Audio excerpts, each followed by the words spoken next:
आज इस वीडियो में हम लोग इंडोक्राइन सिस्टम के बारे में जानेंगे कि इंडोक्राइन सिस्टम क्या होता है और ये काम कैसे करता है। तो हमारे शरीर में विभिन्न कार्यों का जो कोऑर्डिनेशन होता है वो दो प्रमुख प्रणालियों द्वारा होता है। एक होता है नर्वस सिस्टम और एक होता है इंडोक्राइन सिस्टम।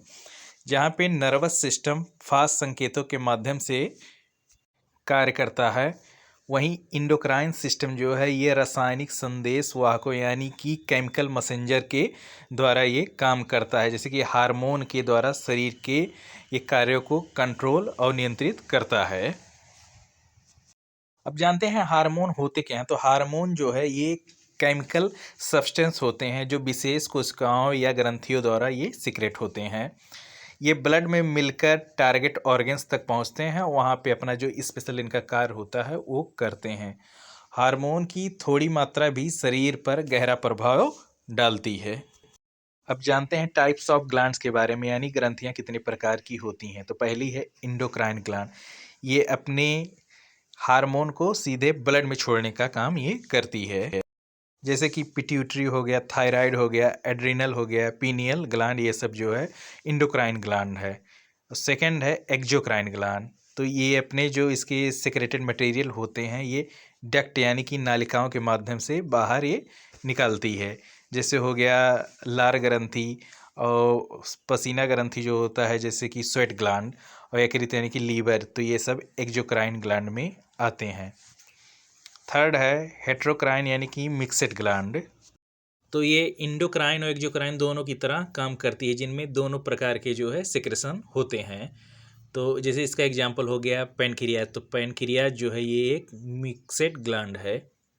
अब जानते हैं मेजर इंडोक्राइन ग्लैंड्स के बारे में। पहली है पिट्यूटरी ग्लैंड, इसको मास्टर ग्लैंड भी कहते हैं। यह ब्रेन के नीचे हाइपोथैलेमस से पिट्यूटरी ग्लैंड जुड़ी होती है। इसको मास्टर ग्लैंड कहा जाता है क्योंकि यह अन्य ग्लैंड को कंट्रोल करती है और यह 3 भागों में विभाजित है, यानी कि पिट्यूटरी ग्लैंड जो है इसको 3 भागों में डिवाइड किया गया है। पिट्यूटरी ग्लैंड का जो पहला पार्ट है इसको एंटीरियर पिट्यूटरी या फिर एडिनो हाइपोफाइसिस कहते हैं। इससे जो हार्मोन निकलते हैं इसमें पहला है ग्रोथ हार्मोन। तो ग्रोथ हार्मोन का फंक्शन होता है कि यह वृद्धि में सहायक होता है, यानी कि यह हाइट बढ़ाता है। और इसकी कमी से बौनापन और इसकी जब अधिकता हो जाएगी तो जाइंटिज्म या फिर एक्रोमेगली ये होता है, ये जब ज़्यादा हो जाएगा तब। तो इसमें दूसरा TSH यानी कि थायराइड स्टिमुलेटिंग हार्मोन। ये जो है थायराइड ग्लैंड को सक्रिय यानी कि एक्टिव करता है TSH। नेक्स्ट है इसमें ACTH यानी एड्रीनो कॉर्टिकोट्रोपिक हार्मोन। इसका फंक्शन होता है ये अधिवृक्क ग्लैंड को एक्टिव करता है। FSH यानी कि फॉलिकल स्टिमुलेटिंग हार्मोन। तो इसका काम होता है कि ये ओवरीज में एग्स फॉर्मेशन करता है और टेस्टिस में स्पर्म फॉर्मेशन करता है। LH यानी कि लुटिनाइजिंग हार्मोन। तो यह सेक्सुअल हार्मोन जो होते हैं उनके सिक्रेशन को यह कंट्रोल करने का काम करता है। प्रोलैक्टिन, तो यह मिल्क सिक्रेशन में सहायक होता है।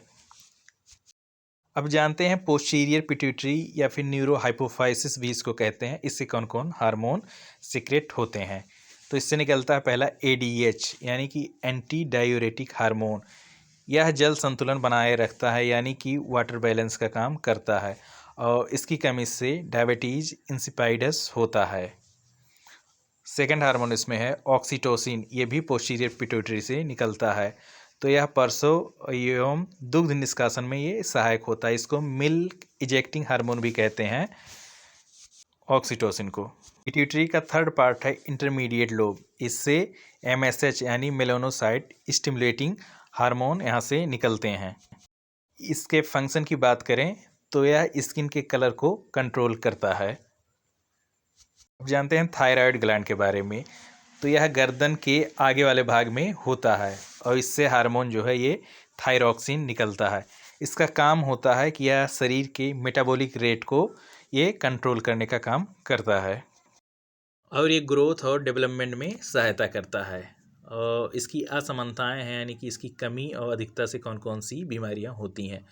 तो थायरॉक्सिन की कमी से घेंघा यानी कि गोइटर, मिक्सिडेमा और क्रेटिनिज्म ये इसकी कमी से होते हैं। और जब इसकी अधिकता हो जाती है यानी ज़्यादा हो जाता है तो एक्जोपैथाल्मिक गोइटर यानी इसको हाइपरथायरॉयडिज्म भी कहते हैं, ये दिक्कतें आती हैं। जानते हैं पैराथायराइड ग्लैंड्स के बारे में। तो थायराइड के पीछे 4 छोटी-छोटी ग्लैंड्स होती हैं, इसी को पैराथायरॉइड कहते हैं और इससे जो हार्मोन निकलता है उसको पैराथ हार्मोन कहते हैं। इसका फंक्शन होता है कि ये ब्लड में कैल्शियम और फॉस्फेट को बैलेंस करने का ये काम करता है।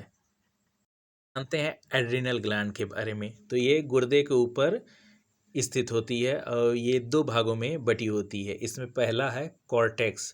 तो कॉर्टेक्स से एल्डोस्टेरोन हार्मोन निकलता है।